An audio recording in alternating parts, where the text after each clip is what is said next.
If it was warranted, she did quit on them. She did refuse to go in games. Hey, I'm just saying.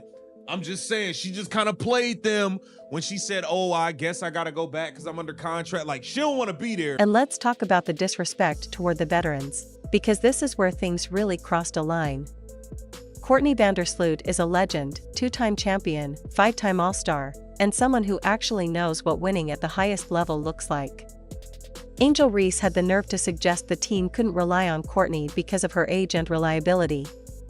That comment was so out of bounds that Vandersloot felt compelled to publicly defend herself, making it clear that her age is not a limitation and that she's coming back better than ever. When veterans are firing back through the media, you haven't just lost the locker room, you've set it on fire. What makes this worse is that the Sky front office had already bent over backward to support Reese. They traded for Ariel Atkins specifically to bring in the veteran presence Reese said she wanted. They gave up draft capital and reshaped the roster with her development in mind. And how did she respond? By publicly complaining that it still wasn't enough.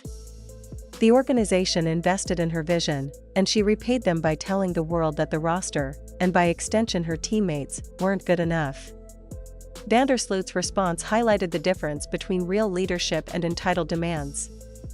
She defended not just herself, but the entire roster, without ever needing to say Reese's name. Other veterans were watching this unfold and quietly asking an important question: does Reese actually understand leadership, or does she just want star treatment?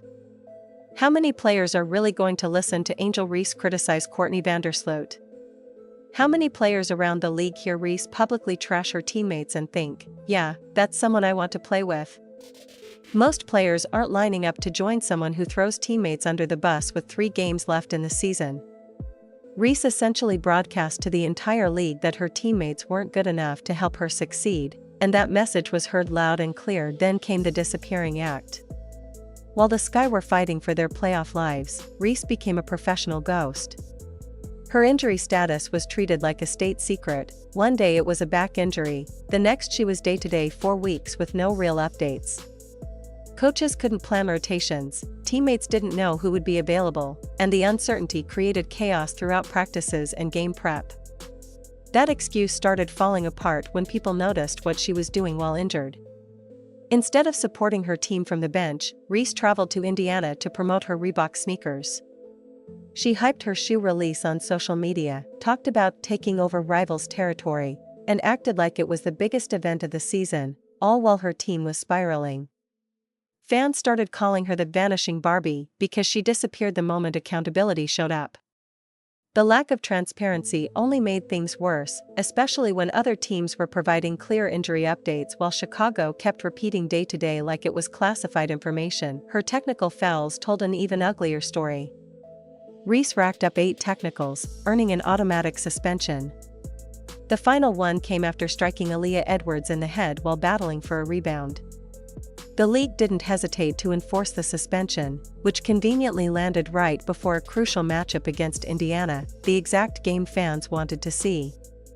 Once again, Reese's lack of control hurt her team when they needed her most. Things escalated further when the Sky suspended Reese internally for conduct detrimental to the team based on statements she made during league-mandated media. While the organization tried to keep things quiet, that label said everything.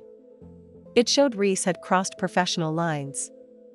The suspension felt half-hearted, highlighting how the Sky were stuck between disciplining a problem player and relying on her for ticket sales. Here's the most damning part: the Sky played better without her. The offense moved faster. The ball stuck less. Possessions were cleaner. Reese led the league in turnovers despite missing significant time, 101 turnovers in just 26 games. Nearly 20% of her shots inside 9 feet were blocked.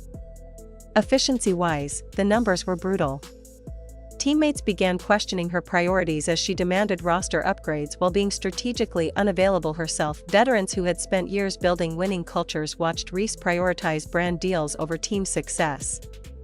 That contrast was impossible to ignore. She wanted better players but wouldn't consistently show up alongside the ones she had. A players-only meeting to address her comments never should have been necessary.